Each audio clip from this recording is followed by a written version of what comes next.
I was so glad to hear that this is work that you're doing. This is a big deal for people. I was talking about how much this can wreck people financially as well as their quality of life Yes. because people just can't possibly estimate the financial burdens this could bring on. And I know there are so many people out there that are suffering and enduring this. So I just wanted to talk about it. So tell me how you got involved in all of this. Well, for the past 30 years, Doctor, I have been an owner of a company called Health Partners Home Care, where we specialize in taking care of people that have suffered traumatic brain injuries, traumatic spinal cord injuries from automobile accidents.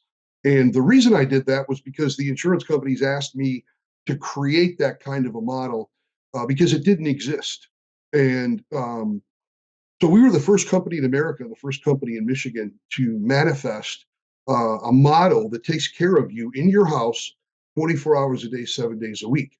Along the way of that process, I became inspired when I read a couple of articles. One was in the Wall Street Journal that said the states that innovate will be the winners in reducing their Medicaid overhead. And that's where most of the people in America go after you suffer your bankruptcy from your medical bills. You go into a Medicaid facility, and I skipped over an important thing. The family loses their home. And now you're in a facility and you're not getting 24-hour care. And the fact is, you're going to deteriorate rather rapidly. Most people that need constant attention and don't get it, they die from sepsis. They develop decubitus ulcers. So I had this inspiration that if the number one reason for bankruptcy is medical bills and we're all being crushed by Medicaid, what if every other state adopted the Michigan model for lifetime care? And let me give you a little background on that. In 1970s, the Milliken administration of the government of Michigan did a study. They commissioned Rand Corporation, and Rand said, look, this population of brain and spinal cord injured people are underserved and undercompensated. We make the cars that they get injured in, we can do better. So they created this model auto no fault system, which means it doesn't matter who's at fault. If you're injured, you're going to get lifetime care. And then they created what's called a reinsurance component. Insurance companies have long used it themselves for 100 years. And that's where a piece of the policy goes into what's called the catastrophic fund. Now, the Michigan Catastrophic Fund has over $25 billion in it today, funded by the drivers for the drivers. And what that does is it prevents the medical bankruptcy. It saves billions in Medicaid costs. It actually created hundreds of thousands of quality healthcare jobs, and people get lifetime care. Now, let me skip over to something that you shared with me. You're very familiar. Your background in testifying for auto accident victims in court cases. As a psychologist who's aware of the significance of brain injury, here's the difference between Medicaid, Medicare, or health insurance. Those all have caps on therapies. But in Michigan, if your psychologist said you need 5 cognitive therapies a week, that's how many you get. On top of which you get occupational therapy, speech therapy, every kind of therapy you can imagine. And there's no preset limit based on what the doctor orders. And again, this is a system funded by drivers for drivers. I want to really talk about this in terms of the impact on people and families. And I don't want them to think that we're just doing an insurance commercial here, because we're not. That's not what we're talking about. We're talking about impact on people's lives. Why do you think this hasn't become a national program? Because look, we know that these injuries sadly continue to happen. We know they are a reality. We do everything we can. There are advances in technology. There are things that can continue to be done to minimize and hopefully continue to get a downward trend for these happening. But right now, they are a reality in the United States.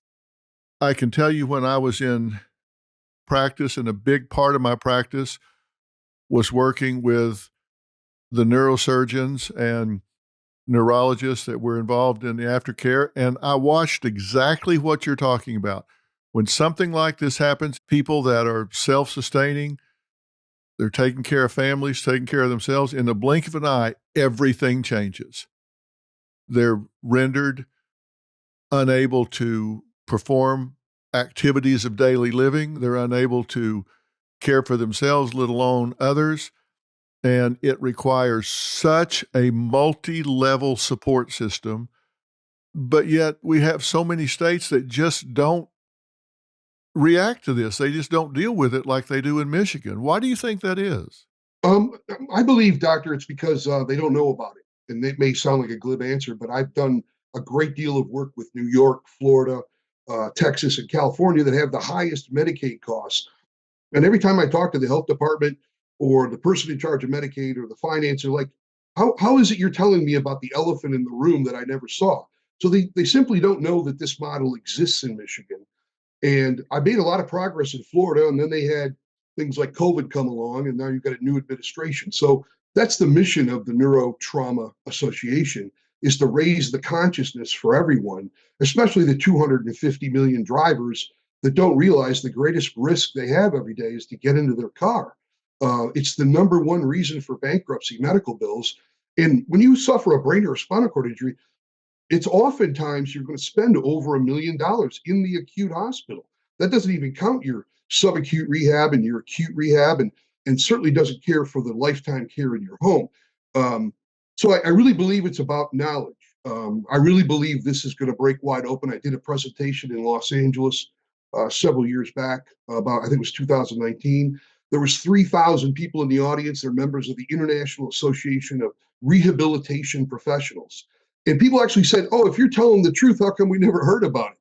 And so my son and I decided, you know what, we have to write this book. We have to tell the whole story in the book, explain the history of it, explain how people can get involved. And people can make a big difference, doctor, if they simply go to the neurotraumaassociation.com website and sign our petition.